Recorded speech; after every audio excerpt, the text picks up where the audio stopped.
Dana. Former Secretary of State and now Fox News contributor Mike Pompeo joins us now. Thank you so much for being here today. Let's get your thoughts about the speech last night. Good morning, Dana. Good morning, Bill. You know, this was reminiscent of what we've heard from big government Democrats for an awfully long time. This idea that families are better off if we take more money and redistribute it across America is fundamentally the opposite of what you heard Senator Scott talk about and what conservative Republicans have been talking about for an awfully long time. We watched in the 4 years of the Trump administration an economy that was based on opportunity. We supported working class families. We built American energy independence. All of the things that are the central building blocks of American strength, not only at home but abroad.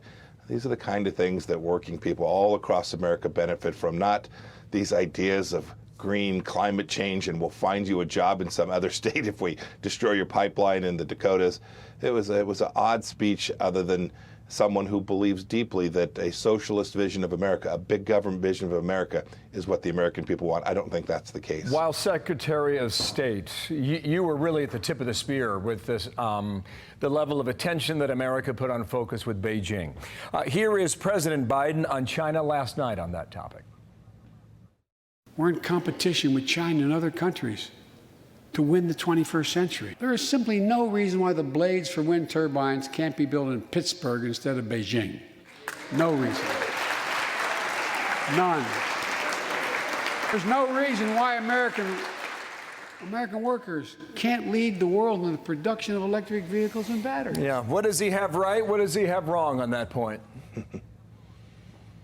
Well, the rhetoric and the objective is noble and good, but the policies that he laid out after he spoke about that will fundamentally never lead to what he's talking about. If you raise energy costs in the United States of America, if you put big burdens on companies that invest here in America, if you reduce the opportunity for small companies to take risks inside the United States of America, then China will in fact have the opportunity to build those things.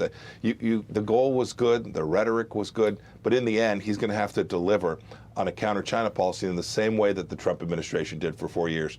We put tariffs in place when they dump products. We protected intellectual property. We shut down their spy rings. We've seen good rhetoric. What we've not seen from the administration yet is the willingness to actually confront the Chinese Communist Party in the way that it's attacking the United States. Joe Biden kind of had a passing remark on immigration, really talking about passing comprehensive immigration reform, but not really addressing the issues that we're going to talk to a rancher here in a little bit. It's almost as if they want to just sort of sweep it under the rug. Yeah, Dan, it was a little bit odd given the calamity that's at our southern border that he didn't spend more time on it. I'm always loath to criticize people for the things they don't talk about. But suffice it to say, this is a problem that is of such a magnitude. I was in Arizona last weekend and saw and heard from people who are having their lives, their ranches, their families really impacted by these people coming across our southern border. They're scared that there may be terrorists. They know there's drugs coming across the southern border.